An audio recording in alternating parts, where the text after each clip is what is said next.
الحمدللہ رب العالمین والصلاة والسلام علی سید الانبیاء والمرسلین اما بعد فاعوذ باللہ من الشیطان الرجیم بسم اللہ الرحمن الرحیم۔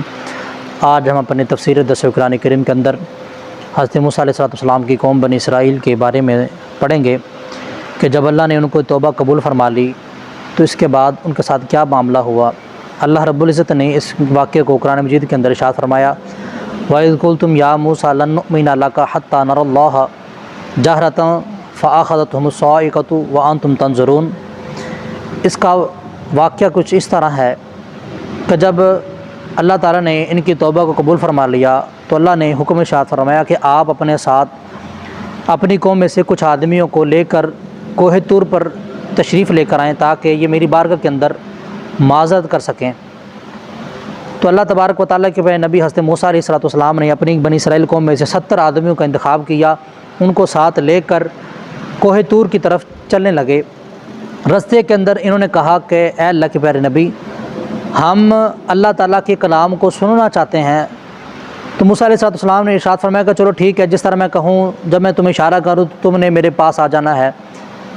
موسیٰ علیہ السلام جب بھی اللہ تعالیٰ سے ہم کلام ہوتے تو آپ کی پیشانی سے ایک بہت زیادہ نور نکلتا، تو اسی وجہ سے حضرت موسیٰ علیہ السلام اپنی پیشانی کے اوپر کالا رنگ کا کپڑا باندھ لیا کرتے تھے، کیونکہ اس نور کی وجہ سے اس نور کو دیکھنے کی کوئی تاب نہیں لاتا تھا۔ اس لیے اس کوہ طور پہاڑ ہے، موسیٰ علیہ السلام جب اللہ سے ہم کلام ہونے کے لیے تشریف لے کر جا گئے تو ایک کالے سیاہ بادل نے اس پہاڑ کو گھیر لیا۔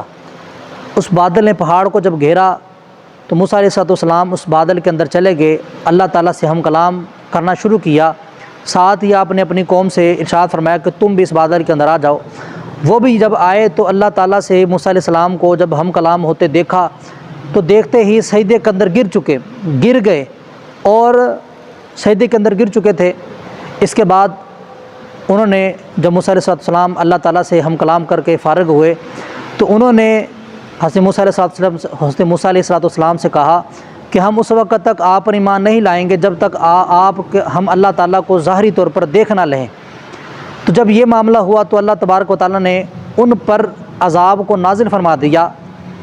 تو جب عذاب، حالانکہ انہوں نے جو موسیٰ علیہ السلام سے یہ عرض کیا تھا کہ ہم اللہ کو دیکھنا چاہتے ہیں، اس وجہ سے یہ عذاب کیوں ہوا؟ عذاب اس وجہ سے تھا کہ جو انہوں نے یہ کہا تھا کہ ہم اللہ کو دیکھنا چاہتے ہیں، اگر آپ اللہ کو نہیں دکھائیں گے تو ہم ایمان نہیں قبول کریں گے۔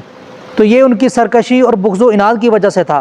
اگر یہ سرکشی اور بغض و عناد کی وجہ سے نہ ہوتا تو یہ ان کا اللہ کی بارگاہ کے اندر کہنا، تو یہ اس کے اندر کوئی شرعی ممانعت نہیں تھی، کیونکہ اللہ رب العزت کو دیکھنے کی دعا کرنا تو جائز ہے، اور یہ دنیا کے اندر جاگتی حالت کے اندر یہ مصطفیٰ کریم علیہ السلام کا صرف خاصہ ہے۔